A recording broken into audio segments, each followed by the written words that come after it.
तो हमने ये बताना है कि मैग्नेटिक फ्लक्स का नेचर कैसा होता है, इसके यूनिट्स क्या होते हैं, लेकिन फैक्टर्स पर डिपेंड करता है। तो ये बेसिकली इसका फॉर्मूला हम देखें तो ये है B A cos of theta. अब स्टूडेंट सबसे पहली बात, क्योंकि ये डॉट प्रोडक्ट है तो जो मैग्नेटिक फ्लक्स है ये हमारे पास में एक स्केलर क्वांटिटी होता है, और ये जिन फैक्टर्स पर डिपेंड करता है, अब इसके फॉर्मूले से देखो तो 3 फैक्टर्स हैं, मैग्नेटिक फील्ड, सरफेस एरिया और angle between vector A and vector B. तो ये 3 फैक्टर्स पर डिपेंड करता है। अगर हम इसके यूनिट्स में जाएं तो फ्लक्स का यूनिट होता है वेबर। अब वेबर किसके इक्वल होता है, तो मैग्नेटिक फील्ड का यूनिट है टेस्ला, एरिया का होता है मीटर स्क्वायर, तो बनेगा टेस्ला मीटर स्क्वायर। अगर आप यहाँ पे टेस्ला की वैल्यू रिप्लेस करो तो फॉर्मूला बनेगा न्यूटन मीटर पर एम्पेयर। अगर आप यहाँ पे न्यूटन की वैल्यू पुट करोगे ना बेस यूनिट्स में से, तो ये फॉर्मूला बनेगा किलोग्राम मीटर स्क्वायर पर सेकंड स्क्वायर पर एम्पेयर। इसी तरह से यहाँ पे जो न्यूटन मीटर हमने अभी पढ़ा है ये बराबर होता है जाउल के, तो हमारा एक यूनिट बन जाएगा जाउल पर एम्पेयर। तो ये इसके कुछ यूनिट्स हैं जो आपने एज एन एमसीक्यूज कैरी करने हैं यहाँ पे। अगर हम इसकी डायमेंशंस की बात करें तो हमारे पास में इसके बेस यूनिट्स को यूज़ करने पर इसकी जो डायमेंशंस हैं वो बनेगी ml²T-2 A-1, यानी कि kilogram, mass, metre, length, second, time और एरिया, सॉरी जो एम्पेयर है वो ए आ जाएगा यहाँ पे। तो ये हो गई इसकी डायमेंशंस। अब स्टूडेंट नेक्स्ट हमारे पास में है कि हमारा जो मैग्नेटिक फ्लक्स है वो मैक्सिमम कब होता है। तो यहाँ पे सपोज कर लो कि ये हमारे पास में एक सरफेस एरिया है जिसको हमने मैग्नेटिक फील्ड के परपेंडिकुलर रखा हुआ है। तो जब हम किसी सरफेस को मैग्नेटिक फील्ड के परपेंडिकुलर रखेंगे तो उसमें से maximum number of lines pass करेंगे, यानी कि हमारा जो फ्लक्स है वो मैक्सिमम होता है। इस केस में अब देखो अगर एरिया वेक्टर तो वो मैग्नेटिक फील्ड की डायरेक्शन में बनेगा सरफेस के परपेंडिकुलर। तो जब एरिया वेक्टर मैग्नेटिक फील्ड के पैरेलल होता है तो उस केस में भी जो फ्लक्स है वो मैक्सिमम होता है। अब इन दोनों वेक्टर्स के दरमियान जो एंगल बनेगा ना वो बनेगा 0 डिग्री। तो 0 डिग्री पर भी हमारा जो मैग्नेटिक फ्लक्स है वो मैक्सिमम होता है। और मैथमेटिकली अगर हम अपना सॉल्व करें तो ये बनेगा phi B is equals to B A cos of theta, जो कि 0 डिग्री है, और कॉज ऑफ 0 होता है 1 के इक्वल। तो हमारा फॉर्मूला बनेगा phi is equals to B A, जो कि मैक्सिमम फ्लक्स को रिप्रेजेंट करता है। इसी तरह से जो मैग्नेटिक फ्लक्स है वो मिनिमम कब होता है, तो अब देखो अगर मैग्नेटिक फील्ड तो वैसे का वैसा है, लेकिन अगर आप सरफेस को मैग्नेटिक फील्ड के रखो पैरेलल तो इसमें से कोई लाइंस पास नहीं करेंगी।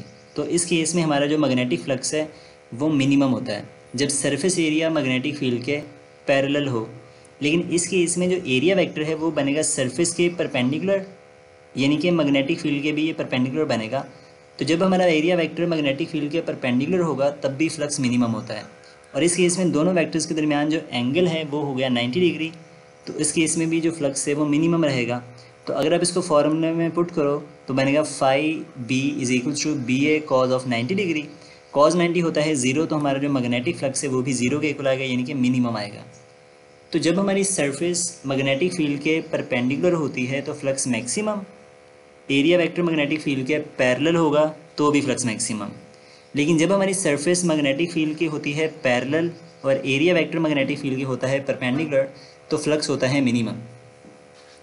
अब स्टूडेंट्स अब देखो यहाँ पे हमने जो फॉर्मूला भी पढ़ा है मैक्सिमम फ्लक्स का, अगर हम इसको अपने बेसिक फार्मूले में रिप्लेस करें बी ए की जगह पर तो इसका फार्मूला कुछ इस तरह से बन जाएगा phi B is equals to phi maximum cos of theta.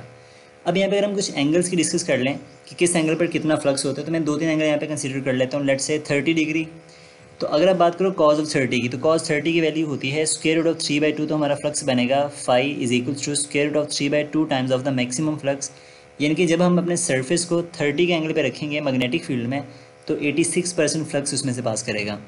45 degree के ऊपर अगर आप बात करो तो कॉस 45 होता है 1/स्क्वायर रूट ऑफ 2, और फ्लक्स बनेगा maximum flux divided by square root of 2। यानी कि 45 पर अगर आपने सरफेस को रखा है तो जो फ्लक्स है वो 70% उसमें से पास करेगा। लेकिन जब हम फ्लक्स को रखेंगे 60 डिग्री के ऊपर तो कॉज ऑफ 60 होता है 1/2, तो फ्लक्स बनेगा 5 मैक्सिमम डिवाइडेड बाय 2, यानी कि मैक्सिमम का हाफ उसमें से पास करेगा, ऑलमोस्ट 50%। तो ये हमारे पास में कुछ डिफरेंट एंगल्स हैं और कुछ चीज़ें हैं फ्लक्स के बारे में जिनको आपने कैरी आउट करना है यहाँ पर। नेक्स्ट स्टूडेंट्स हमारे पास में टॉपिक आता है मैग्नेटिक फ्लक्स डेंसिटी का, जो हमने पहले भी पढ़ा था मैग्नेटिक इंडक्शन।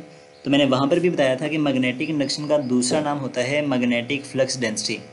अब इसी को हम समझेंगे फ्लक्स के लिहाज से, तो हम कहते हैं magnetic flux per unit area held perpendicular to the field. जब आप किसी सरफेस एरिया को मैग्नेटिक फील्ड के परपेंडिकुलर रखो तो उसमें से जो फ्लक्स पास आउट करेगा वो मैग्नेटिक फ्लक्स डेंसिटी कहलाता है।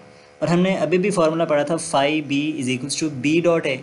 तो अगर आप वहाँ से बी निकालोगे ना तो इसका फार्मूला बनेगा phi B divided by area vector. अब स्टूडेंट्स यहाँ पे देखो तो मैग्नेटिक फ्लक्स डेंसिटी यानी कि जो बी है ये एक वेक्टर क्वांटिटी है, लेकिन जो मैग्नेटिक फ्लक्स होता है ये एक स्केलर क्वांटिटी होता है। अब यहाँ पे हमारे पास में एक एमसीक्यूज है कि a plane area of 10 metre square is placed in X Y plane having magnetic field 3i hat plus 4k hat, then magnetic flux will be. तो हमें यहाँ पे बताना है मैग्नेटिक फ्लक्स। अब यहाँ पे स्टूडेंट्स आप देखो तो मैग्नेटिक फील्ड जो है वो वेक्टर फॉर्म में बता रखी है, लेकिन जो एरिया है उसका सिर्फ मैग्नीट्यूड बता रहा है। तो अब यहाँ पे ना कुछ चीज़ें आपने नोट करनी है जो याद रखने वाली हैं। अब अगर आप सरफेस की बात करो तो हमने पढ़ा कि जो एरिया वेक्टर है वो हमेशा सरफेस के परपेंडिकुलर होता है। अब इसी लॉजिक को अगर हम यूज़ करते हुए अपने कोऑर्डिनेट सिस्टम को सॉल्व करें तो अगर हमारा surface area X Y plane में है तो जो एरिया वेक्टर है वो एक्स वाई प्लेन के परपेंडिकुलर यानी कि जेड एक्सिस में बनेगा। अगर हमारा सरफेस वाई जेड प्लेन के अंदर है तो एरिया वेक्टर वाई जेड के परपेंडिकुलर यानी कि एक्स एक्सिस के अलॉन्ग होगा। और अगर सरफेस एरिया एक्स जेड में है तो एरिया वेक्टर जो तीसरा मिसिंग पॉइंट है यानी कि वाई एक्सिस उसके अलॉन्ग होगा। यानी कि हमारा प्लेन जिस भी प्लेन के अंदर होगा हमारा जो एरिया वेक्टर है वो उस प्लेन के हमेशा परपेंडिकुलर रहेगा। अब हमारे गिवन क्वेश्चन में क्योंकि सरफेस एरिया जो है वो एक्स वाई प्लेन के अंदर है तो फिर हमारा जो एरिया वेक्टर है वो बनेगा अलॉन्ग द जेड एक्सिस। तो हम लिख सकते हैं कि हमारा जो एरिया वेक्टर है जिसका मैग्नीट्यूड 10 है और उसकी डायरेक्शन है अलॉन्ग द जेड एक्सिस, तो उसके साथ के हेट आप यूज़ कर लोगे। अब यहाँ पे हमने फ्लक्स का फॉर्मूला पढ़ा है phi is equals to B dot A. तो बी की वैल्यू है 3i hat plus 4k hat और एरिया वेक्टर हमारे पास में है 10k हैट।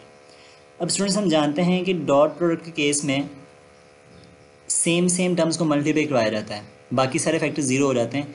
यानी कि आई वाले को आई वाले के साथ, जे वाले को जे वाले के साथ और के वाले को के वाले के साथ में। तो देखो जब आप आई का के के साथ मिलोगे डॉट प्रोडक्ट वो तो ज़ीरो कर देगा उसको। तो जब हम के वाले को के वाले के साथ करवाएंगे मल्टीप्लाई तो 10 मल्टीप्लाई बाई 4 ये बनेगा 40 और के डॉट के 1 के बराबर है, तो हमारा आंसर आएगा 40 वेबर्स। तो यहाँ पे हमारा अल्फा ऑप्शन है वो राइट ऑप्शन है। यानी कि डॉट प्रोडक्ट के केस में हमेशा सिमिलर टर्म्स को मल्टीप्लाई करवाना है। तो इस तरह से आप इसको ईजिली सॉल्व कर सकते हो। इंपॉर्टेंट एमसीक्यूज़ हैं, अक्सर पूछा जाता है और फिलहाल ये आपकी बुक की एक एग्जाम्पल है जहाँ से ये एमसीक्यूज़ बनाया गया है। तो स्टूडेंट्स ये था हमारा आज का लेक्चर। आई होप कि आपको समझ आया हो। तो कैसा लगा आपको ये सारे का सारा लेक्चर आप हमें कमेंट बॉक्स में ज़रूर बताना और ये भी बताइएगा कि नेक्स्ट कौन सा चैप्टर होना चाहिए क्रैश कोर्स में। तो जल्द मिलते हैं एक नेक्स्ट वीडियो में। टिल देन अल्लाह हाफिज़ फ़ी अमानिल्लाह, ऑल द वेरी बेस्ट।